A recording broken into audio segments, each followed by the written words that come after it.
بسم اللہ الرحمن الرحیم الرحمن علم القرآن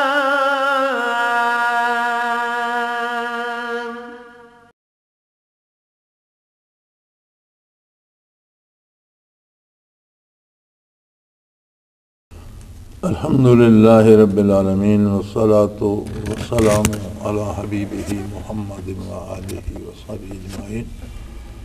اعوذ باللہ من الشیطان الرجیم، بسم اللہ الرحمن الرحیم۔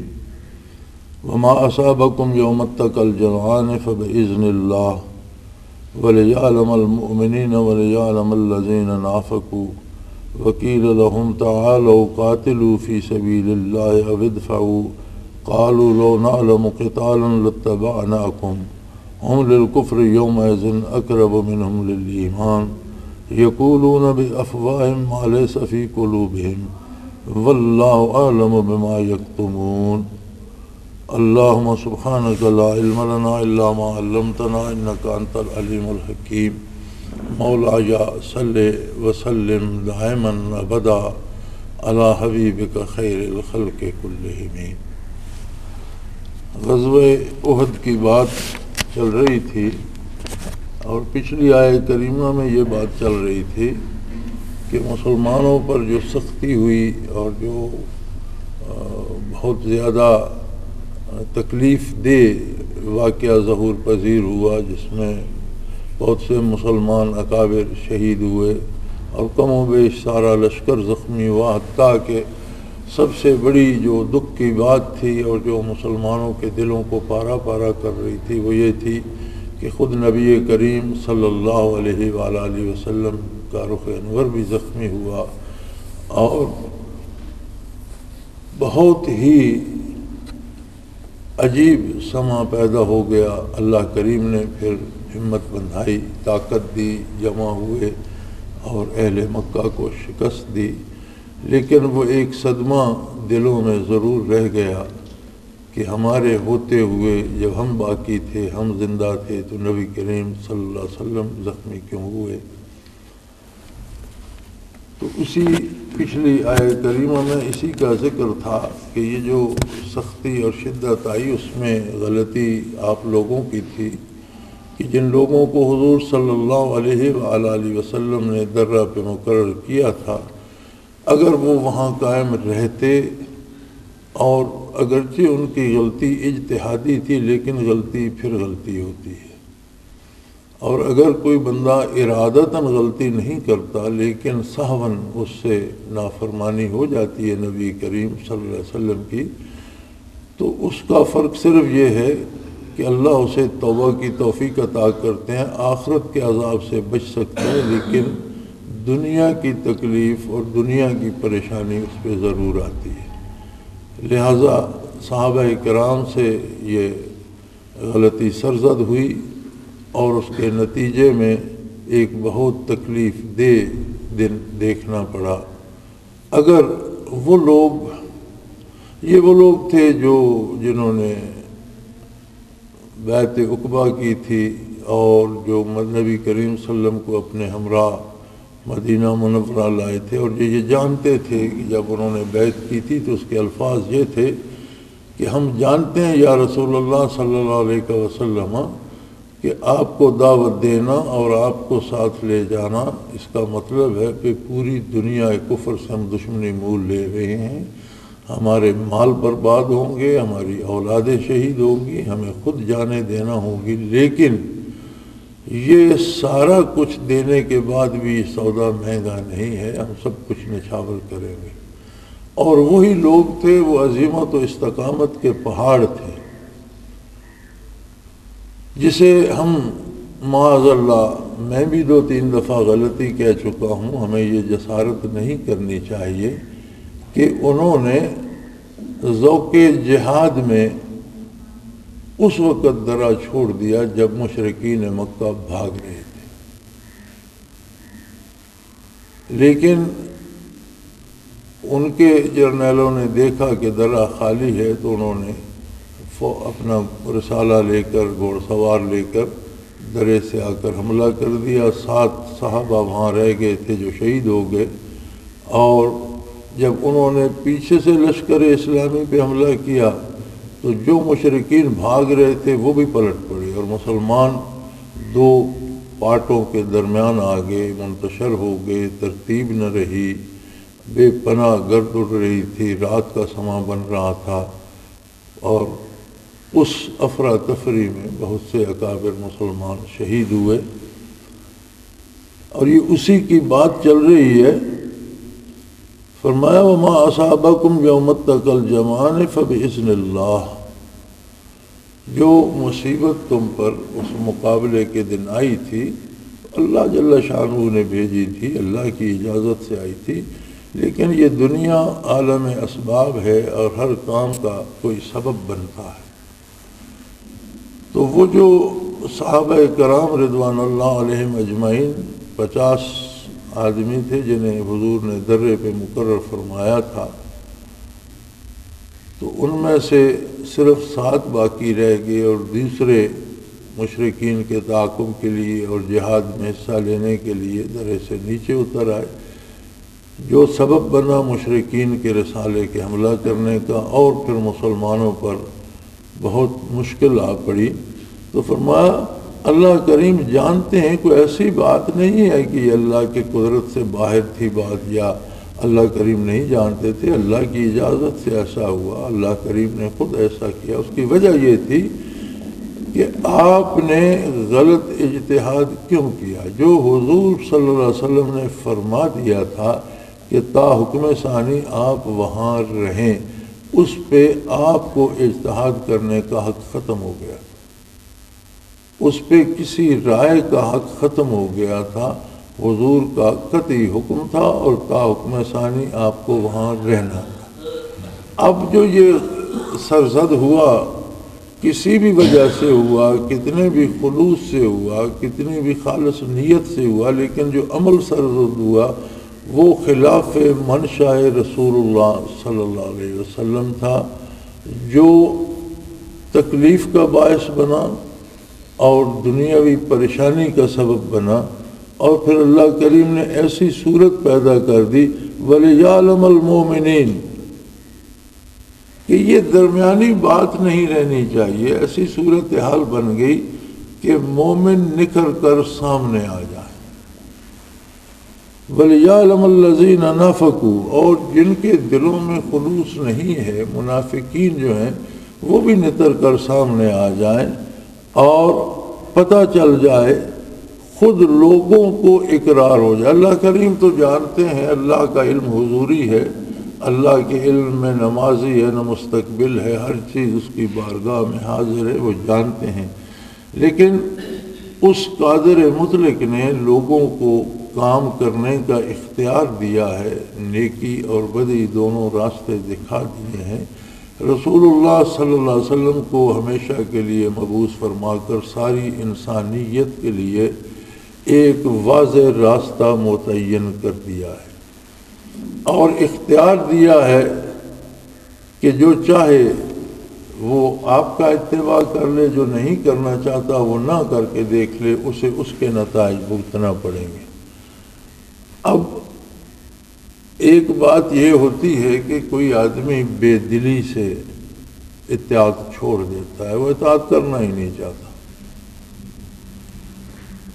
یہ تو بہت بڑی بات ہے، بہت بڑا جرم ہے.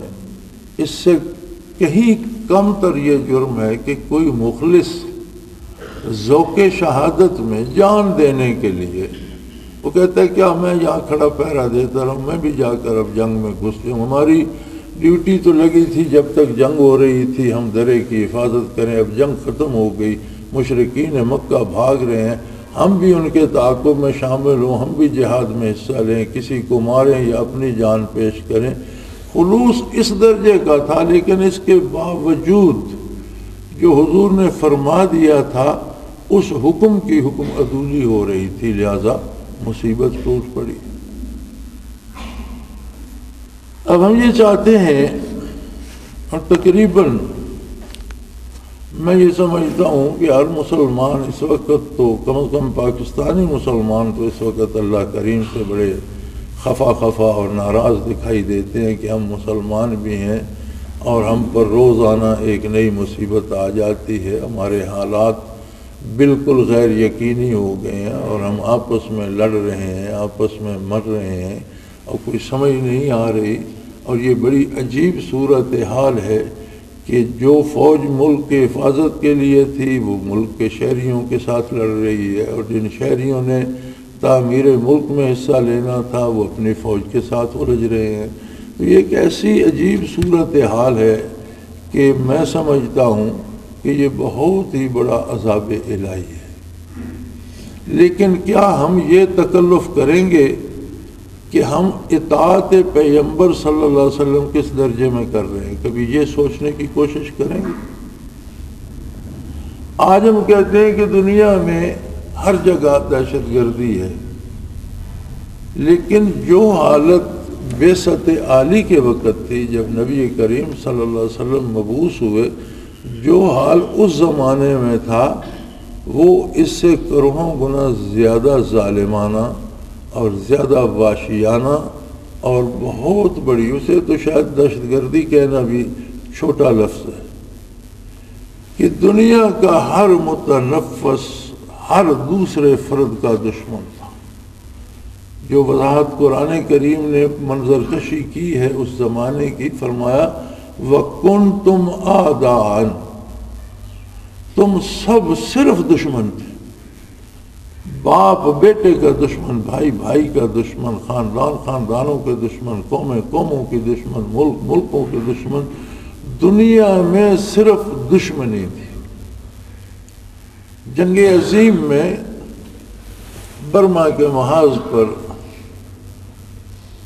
ایک جرنیل پر کسی صحافی نے سوال کیا کہ آپ کا جو ڈویژن ہے وہ کیا کر رہا ہے، اور صحافی کا مطلب یہ تھا کہ وہ کون سی جگہ کا دفاع کر رہا ہے یا کس مقام پہ حملہ کر رہا ہے یا آپ کے ڈویژن کا کیا پروگرام ہے۔ تو اس نے بڑا سادہ سا جواب دیا، اس نے کہا everybody here is to call everybody, کہ یہاں کا ہر بندہ کسی دوسرے کو قتل کرنے کے لیے لگا ہوا ہے، یعنی صرف ایک ہی کام یہاں ہو رہا ہے کہ ہر بندہ یہ چاہتا ہے کہ میں دوسرے کو قتل کروں۔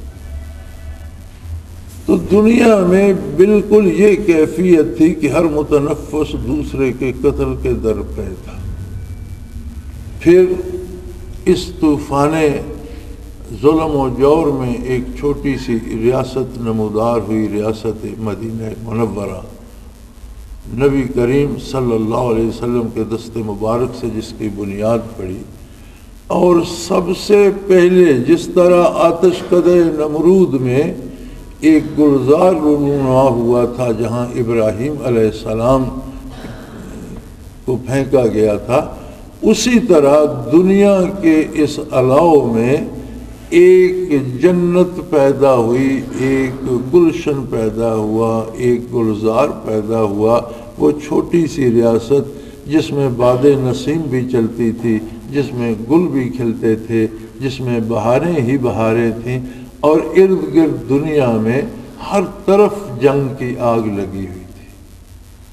اور پھر یہ ریاست مدینہ منورہ جوں جوں پھیلتی گئی، حضور صلی اللہ علیہ وسلم جب تک دار دنیا میں جلوہ افروز تھے، جزیرہ نمائے عرب تک یہ ریاست پھیل گئی، اور وہ جزیرہ نمائے عرب جسے ارد گرد کی حکومتیں اپنے اقتدار میں شامل کرنے کو تیار نہیں تھیں، وہ ان کے لیے ایک مثالی ریاست بن گئی۔ حضرت عدی رضی اللہ تعالی عنہ، عدی بن حاتم، حاتم طائی کے فرزند تھے اور مسلمان ہوئے، مشرف باسلام ہوئے۔ تو فتح مکہ کے بعد انہوں نے فتح مکہ سے پہلے مسلمان ہوئے، فتح مکہ سے پہلے انہوں نے حضور اکرم صلی اللہ علیہ وسلم پہ سوال کیا کہ یا رسول اللہ صلی اللہ علیہ وسلم، یہ اتنا ظلم ہو رہا ہے کہ آپ کی ذات ستردہ صفات تک کو حرم میں داخل نہیں ہونے دیا جا رہا، آپ کو ایذا پہنچائی جا رہی ہے، اور کسی کے تو پوچھنا ہی کیا ہے۔ جب اللہ کے رسول صلی اللہ علیہ وسلم کو ایذا پہنچائی جا رہی ہے تو پھر باقی لوگوں کا کیا حال ہوگا؟ تو کبھی یہاں امن بھی ہوگا؟ حضور اکرم صلی اللہ علیہ وسلم نے فرمایا کہ اے عدی اگر تم زندہ رہے تو تم دیکھو گے کہ ربع الخالی سے ایک خاتون روانہ ہوگی اور اس کے ساتھ کوئی دوسرا فرد نہیں ہوگا، محض اللہ کے بھروسے پہ نکلے گی، اپنی پوٹلی اس نے بغل میں دبائی ہوگی اور وہ بیت اللہ پہنچے گی، بیت اللہ کا طواف کرے گی اور اکیلی واپس چلی جائے گی۔ ربع الخالی عرب کی جزیرہ نما عرب کے جنوب مشرقی حصے میں ہے اور ایک بہت بڑا صحرائی علاقہ ہے جس میں آبادی نہ ہونے کے برابر ہے، اس لیے اسے ربع الخالی کہا جاتا ہے۔ وہ تقریباً صحرا کا ایک چوتھائی حصہ ہے جو بالکل آبادی جہاں نہ ہونے کے برابر ہے، اور آگے راستے میں جو آبادیاں تھیں ان میں سارے وہ لوگ تھے، وہ قبائل تھے جو پیشہ ور ڈاکو تھے، اور اسی راستے میں بنو طے کے قبائل بھی آتے تھے جن کا فرد تھے حضرت عدی بن حاتم رضی اللہ تعالی عنہ، اور حاتم کو تائی اسی لیے کہتے ہیں کہ وہ بنو طے کے سرداروں میں سے تھے۔ تو فتح مکہ کے بعد وہ فرماتے ہیں کہ میں بیت اللہ شریف میں بیٹھا تھا، میں نے ایک عمر رسیدہ عورت کو طواف کرتے دیکھا اور اس سے روک کر پوچھا کہ تم کہاں سے آئی ہو؟ تو اس نے کہا کہ میں ربع الخالی سے آئی ہوں۔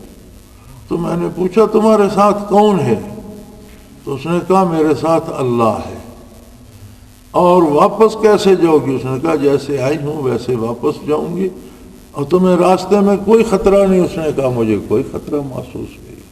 جبکہ اس وقت حضرت عدی بن حاتم نے نبی کریم صلی اللہ علیہ وسلم کی خدمت میں عرض کیا تھا کہ یا رسول اللہ، اگر ایک عورت بغیر کسی ساتھی کے اکیلی سفر کرے گی تو یہ بنو طے کے ڈاکو کہاں جائیں گے؟ چلو باقیوں کو تو چھوڑ دو، جو ہمارے قبیلے کے ان کو کیا ہوگا؟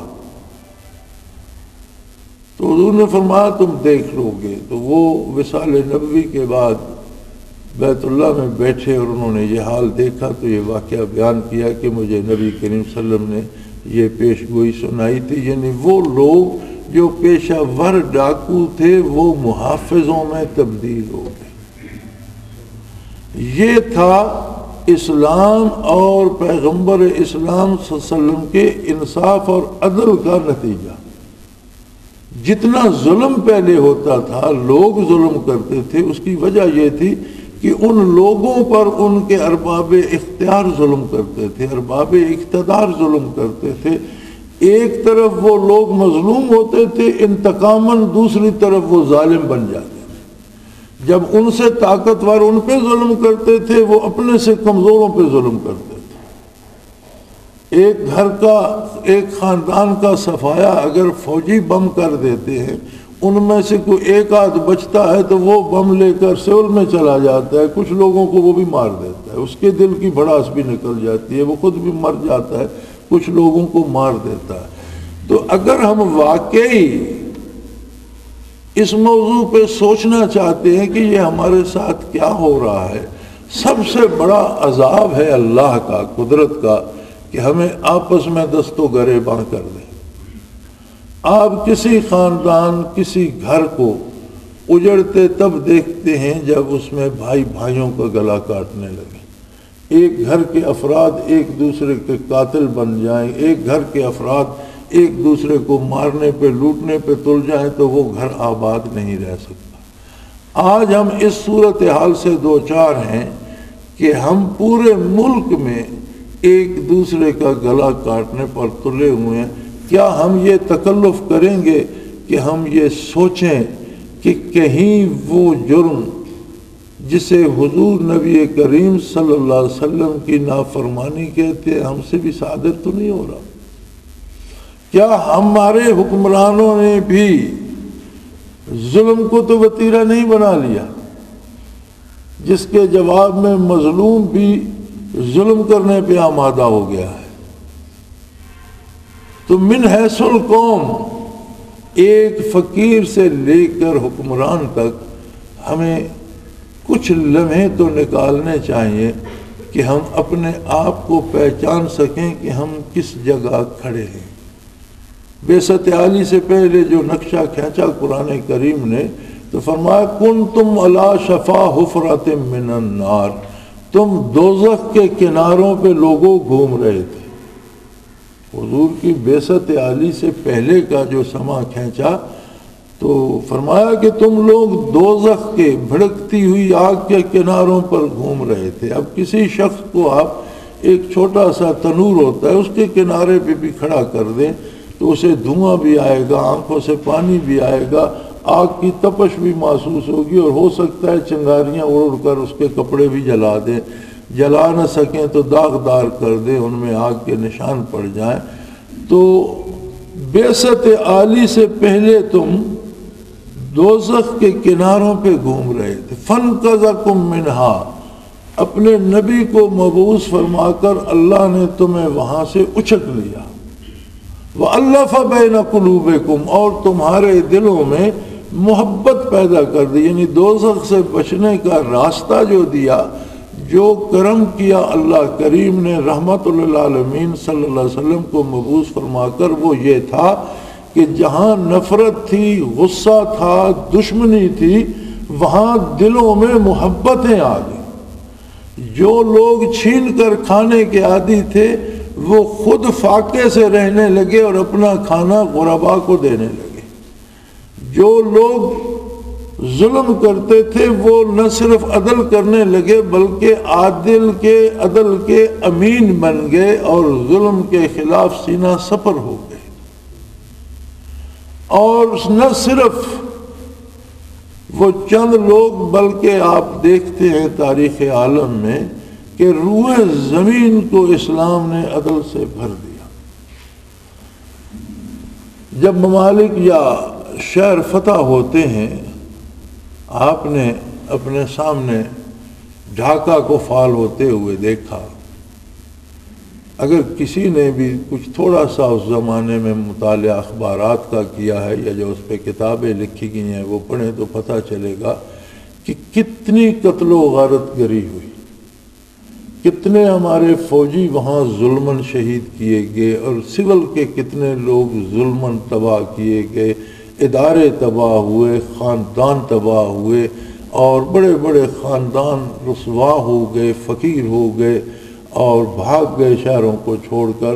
تو قرآن نے جو منظر کشی کی ہے اس کی کہ ان الملوک اذا دخلوا قریۃ افسدوها وجعلوا عزۃ اہلها اذلہ وکذلک یفعلون, کہ جب فاتح فوجیں کسی بادشاہ کی کسی شہر میں داخل ہوتی ہیں, افسدوها, اسے تہ و بالا کر دیتی ہیں, اس کی اینٹ سے اینٹ بجا دیتی ہیں.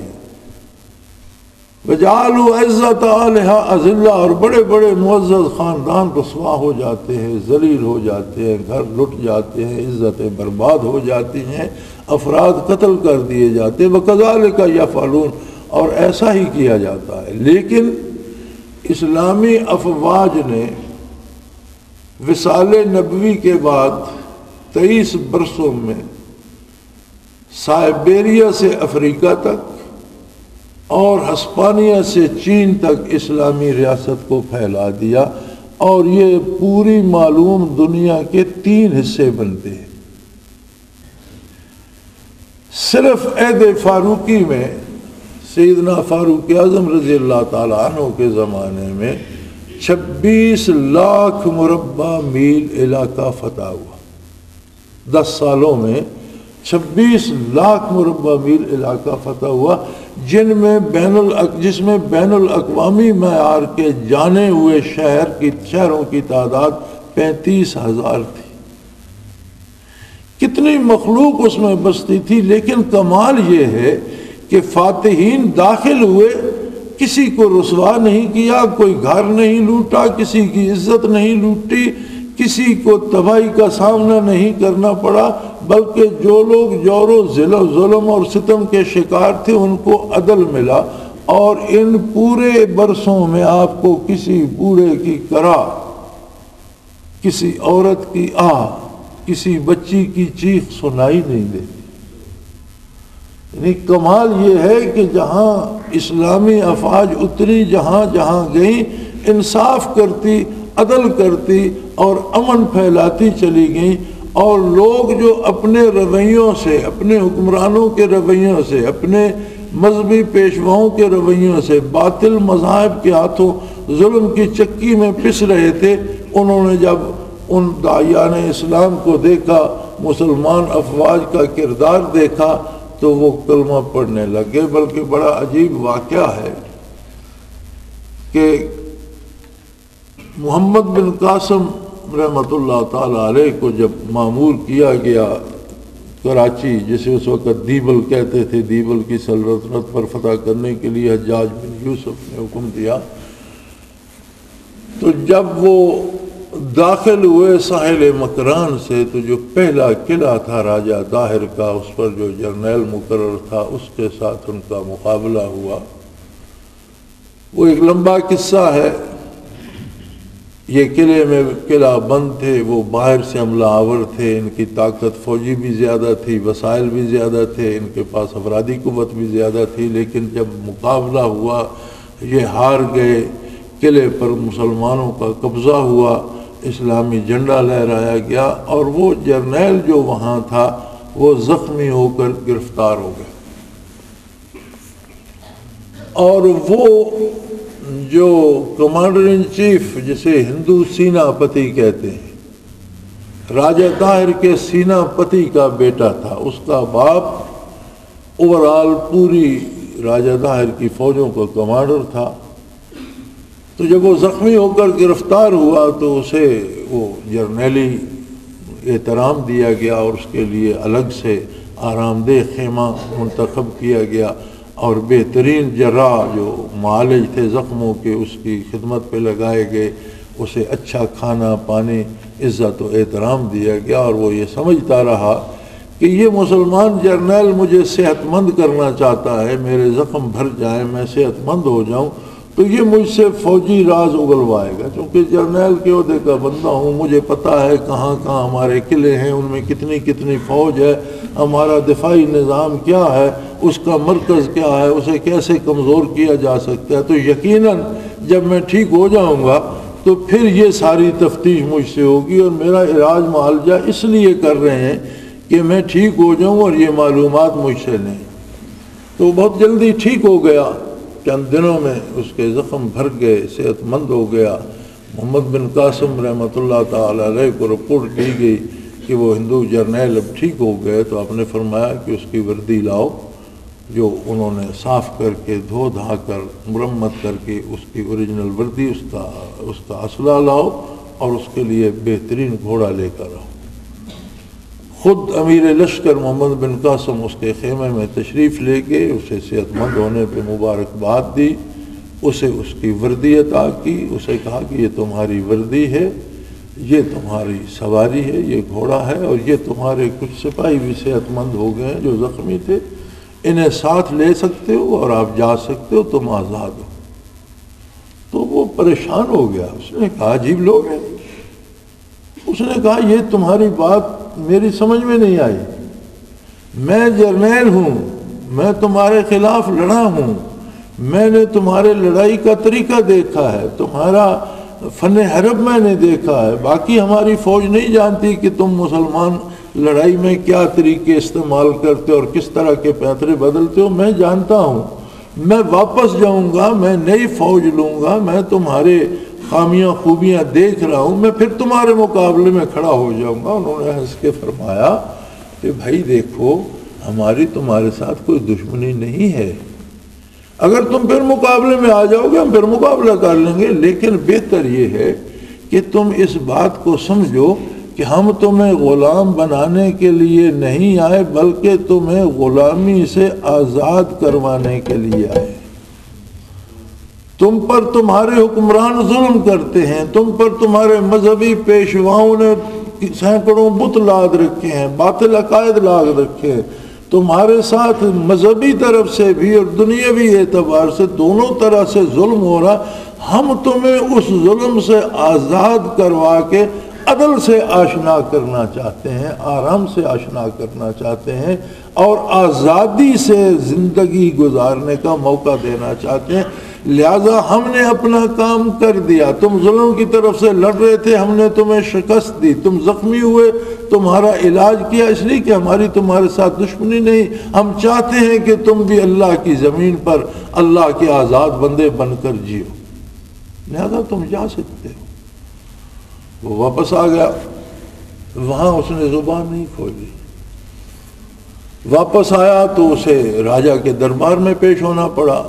جب وہ طاہر کے دربار میں پیش ہوا تو وہاں اس نے زبان کھولی، اس نے کہا دیکھیں راجا صاحب، آپ نے آج تک جو کچھ کر لیا وہ کر لیا، اب آپ ظلم چھوڑ دیں، اور میرا مشورہ یہ ہے کہ آپ بھی اسلام قبول کر لیں، اور میں تو کر ہی رہا ہوں لا الہ الا اللہ محمد رسول اللہ۔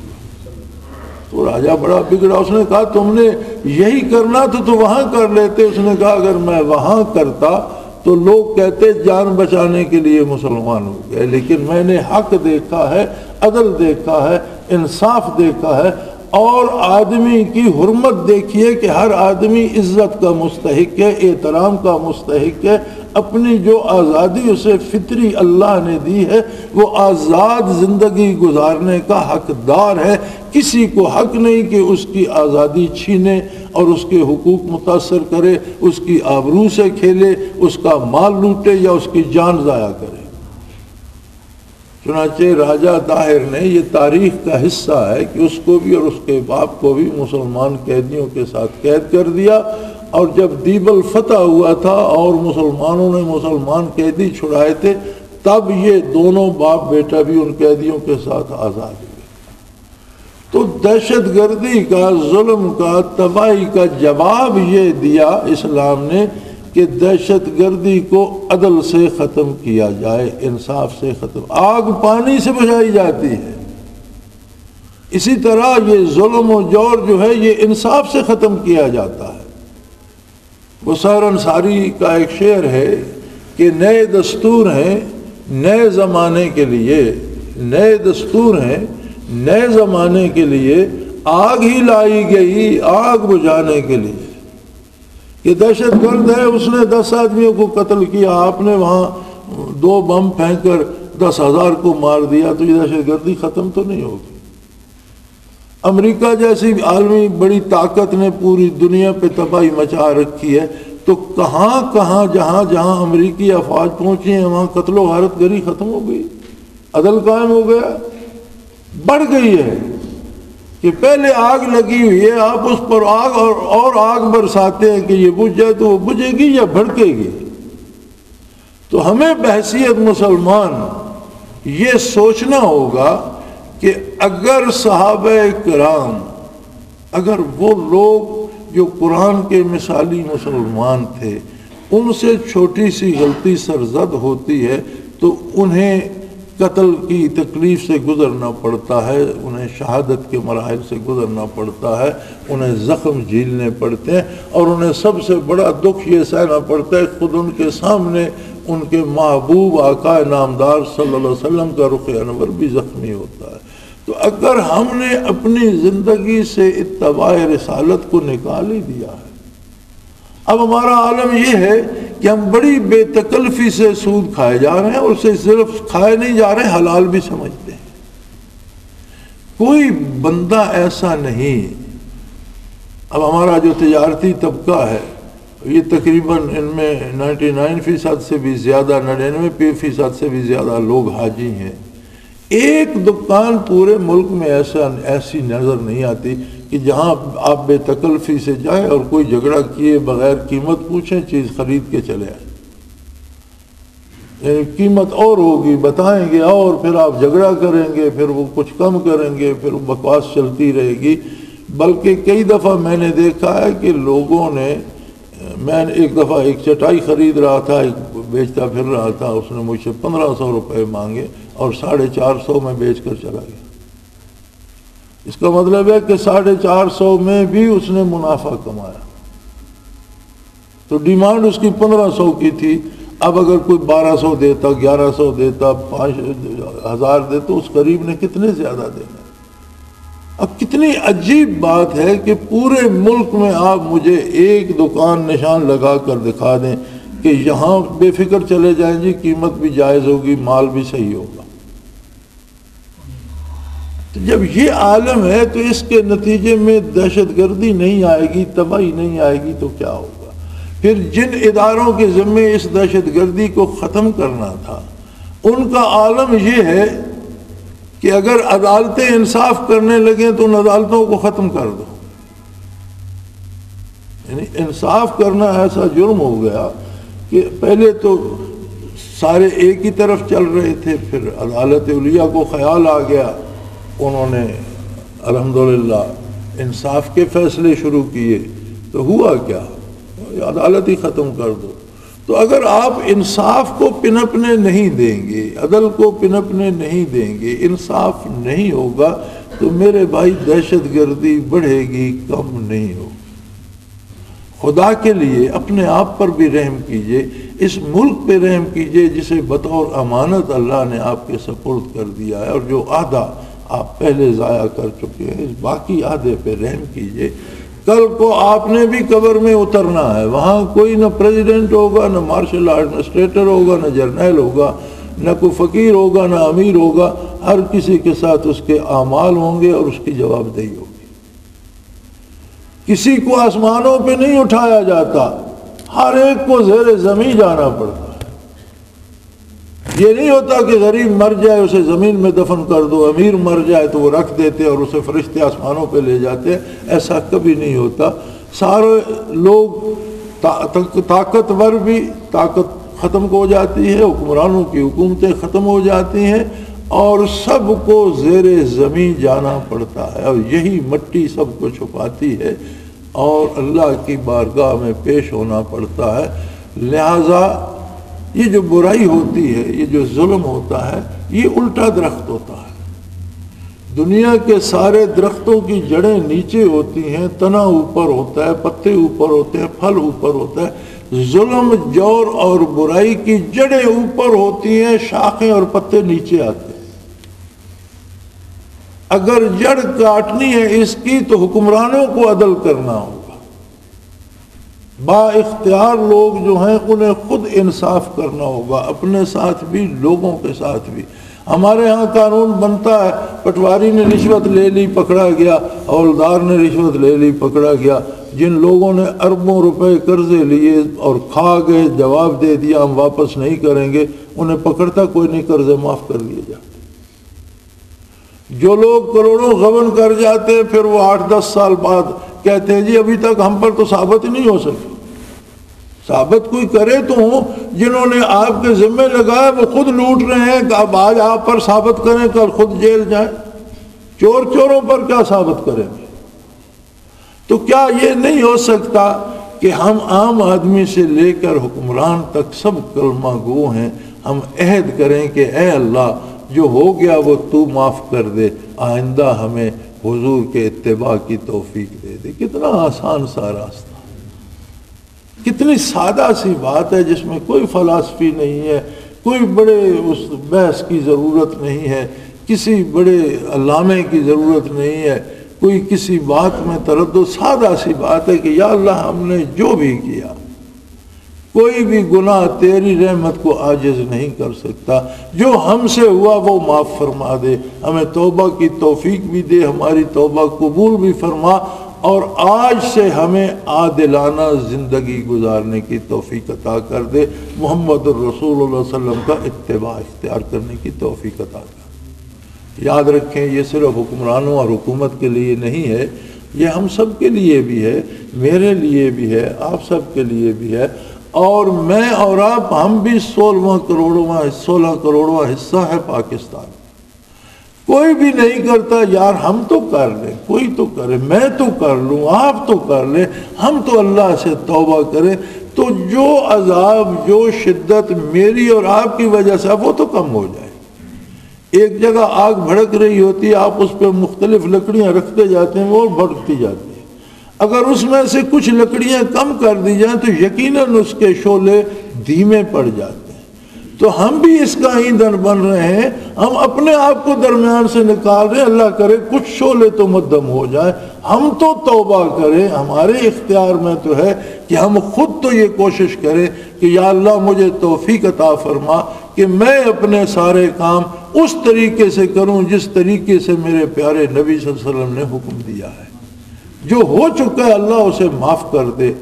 میرا کوئی گناہ تیری رحمت کو عاجز نہیں کر سکتا، تیری رحمت میرے گناہوں سے وسیع تر. تو یہ ایک طریقہ آج بھی ہمارے پاس ہے کہ ہم اس ظلمت سے، اس تاریکی سے اور اس جہنم کی آگ سے نکل سکتے ہیں۔ فرمایا یہ اس لیے تھا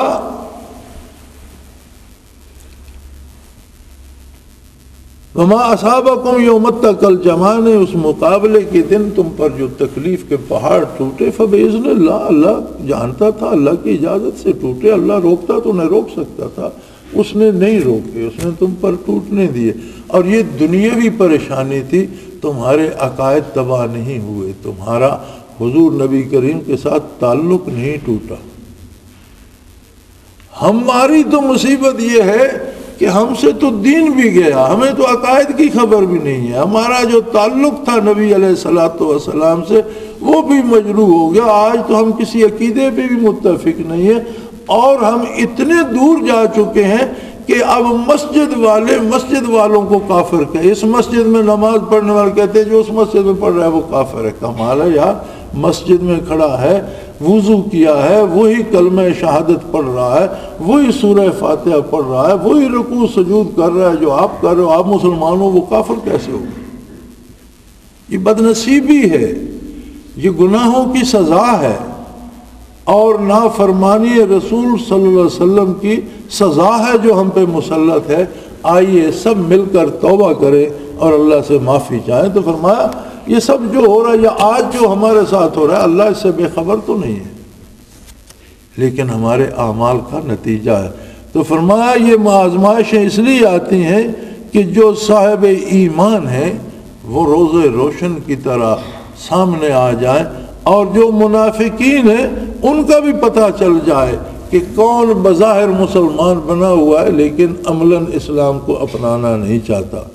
وَقِيلَ لَهُمْ تَعَالَوْا قَاتِلُوا فِي سَبِيلِ اللَّهِ أَوِ ادْفَعُوا، جب انہیں کہا جائے کہ وہ اللہ کی راہ میں قتال کرو اور اپنی ریاست کا، اپنے عقائد کا، اپنے نظریات کا، اپنے امن کا، اپنی جانوں کا، اپنے مال کا دفاع کرو، قَالُوا لَوْ نَعْلَمُ قِتَالًا لَاتَّبَعْنَاكُمْ، تو کہتے اگر یہ جنگ تو ہوتی تو ہم آپ کے ساتھ شامل ہوتے۔ منافقین نے کہا تھا احد میں جب الگ ہو گئے، کہنے لگے جنگ تو ہوتی تو ہم اس میں شامل، یہ تو خودکشی ہے، مکے والوں سے مقابلہ تو یہ خودکشی ہے، خودکشی میں ہم آپ کا ساتھ نہیں دیتے، جنگ تو ہوتی تو ہم آپ کا ساتھ دیتے۔ ہم للکفر یومئذ اقرب منہم للایمان، فرمایا یہ جملہ کہنا یہ کافرانہ ادا ہے، ایسا کہنے والے لوگ ایمان سے نہیں کفر سے قریب تر ہوتے ہیں۔ یقولون بافواہہم ما لیس فی قلوبہم، یہ زبان سے جو کہہ رہے ہیں یہ بات بھی ان کے دل میں نہیں ہے کہ اگر جنگ ہوتی ہے، یہ سرے سے منافق ہے اور دفاع کرنا ہی نہیں چاہتے۔ واللہ عالم بما یکتمون، اور جو کچھ یہ چھپا رہے ہیں اللہ اسے جانتا ہے۔ وآخر دعوانا الحمدللہ رب العالمین۔ اللہ اللہ اللہ اللہ اللہ اللہ اللہ اللہ۔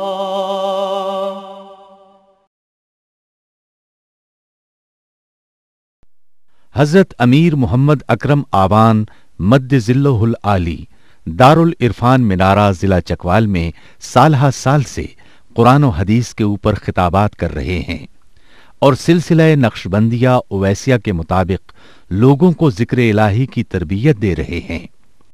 وہ قرآن پاک کی تفسیر ترتیب وار بیان کر رہے ہیں۔ تفسیر قرآن کو وہ موجودہ ملکی اور بین الاقوامی حالات کے مطابق بیان کرتے ہیں۔ موٹر وے سے کلر کہار کے انٹرچینج سے نکلتے ہوئے کلر کہار کی جھیل سے ہوتے ہوئے میانی، بوچھال اور نورپور سے گزرتے ہوئے دارالعرفان منارہ پہنچ سکتے ہیں۔ حضرت امیر محمد اکرم آوان نے بچیوں اور بچوں کی دینی اور دنیاوی تعلیم کے لیے سقارہ اکیڈمی کے نام سے ایک درسگاہ بھی قائم کی ہے، جس کا افتتاح ملک پاکستان کے صدر جنرل محمد ضیاء الحق نے اپنے دست مبارک سے کیا تھا۔